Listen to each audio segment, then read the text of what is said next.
আসসালামু আলাইকুম ওয়া রাহমাতুল্লাহি ওয়া বারাকাতুহু।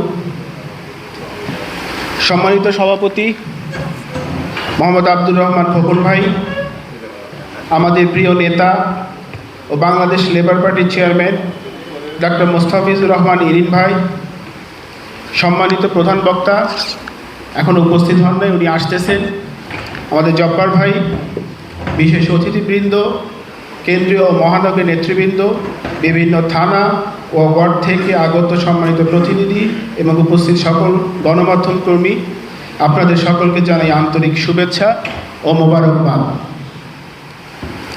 আজকের এই প্রতিনিধি সভায় মহানগরের সাংগঠনিক সম্পাদক হিসেবে কথা বলার সুযোগ পেয়ে আমি মহান আল্লাহ তাআলার দরবারে শুকরিয়া আদায় করছি।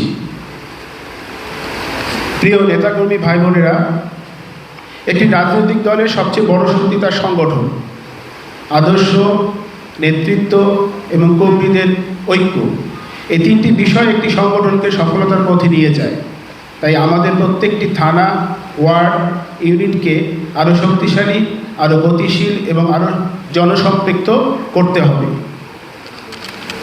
আমরা এমন একটি বাংলাদেশ করতে চাই যেখানে মানুষের ভোটের অধিকার, ন্যায় বিচার, আইনের শাসন এবং সামাজিক সাম্য প্রতিষ্ঠিত হবে।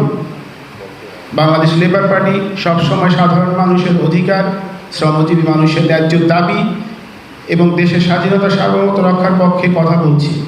সেই আদর্শকে বুকে ধারণ করে আমাদের এগিয়ে যেতে হবে। প্রিয় নেতাকর্মী ভাই বোনেরা, আজ আমাদের শপথ হোক আমরা ব্যক্তিগত স্বার্থের ঊর্ধ্বে উঠে দলের স্বার্থকে অগ্রাধিকার দেব। কোনো বিভেদ নয়, কোনো হিংসা নয়, পারস্পরিক শ্রদ্ধা, ভ্রাতৃত্ব এবং ঐক্যের মাধ্যমে আমরা মহানগরীর প্রতিটি এলাকায় লেবার পার্টির সাংগঠনিক ভিত্তিকে আরও সুদৃঢ় করব। বিশেষ করে আমি আমার তরুণ নেতাকর্মীর উদ্দেশ্যে বলতে চাই, আপনারাই আগামী দিনের নেতৃত্ব। মানুষের পাশে দাঁড়ান, সততা ও নিষ্ঠার সঙ্গে কাজ করুন এবং এমন আচরণ করুন যাতে জনগণ বাংলাদেশ লেবার পার্টিকে একটি আদর্শ, জনবাধ্য ও বিশ্বাসযোগ্য রাজনৈতিক দল হিসেবে দেখতে পায়। আমি মহানগরের সাংগঠনিক সম্পাদক হিসেবে আপনাদের আশ্বস্ত করছি, দলের সাংগঠনিক কার্যক্রমকে আরও শক্তিশালী করতে, প্রতিটি থানা ও ওয়ার্ড কমিটিকে সক্রিয় করতে এবং নতুন নেতৃত্ব তৈরিতে আমি সর্বোচ্চ আন্তরিক ও নিষ্ঠার সঙ্গে কাজ করব। তবে একা নয়, আপনাদের সবার সহযোগিতা ও ঐক্য ছাড়া এটি সম্ভব নয়।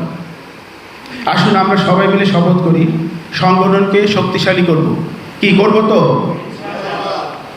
দলের আদর্শকে মানুষের কাছে পৌঁছে দিব।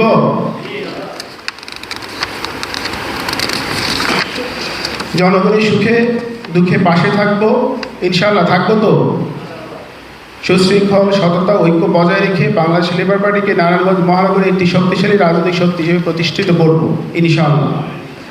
পরিশেষে আজকের এই প্রতিনিধি সভায় সফল আয়োজনের জন্য সভাপতি মহোদয় সহ সকল আয়োজক, কেন্দ্রীয় নেতৃবৃন্দ, উপস্থিত সকল প্রতিনিধি ও শুভানুদের আন্তরিক ধন্যবাদ জানাচ্ছি। আল্লাহ তাআলা আমাদের সবাইকে দেশের কল্যাণ, মানুষের কল্যাণ এবং জনস্বার্থে একসাথে কাজ করার তৌফিক দান করুন। বাংলাদেশ লেবার পার্টি দীর্ঘজীবী হোক। ধন্যবাদ।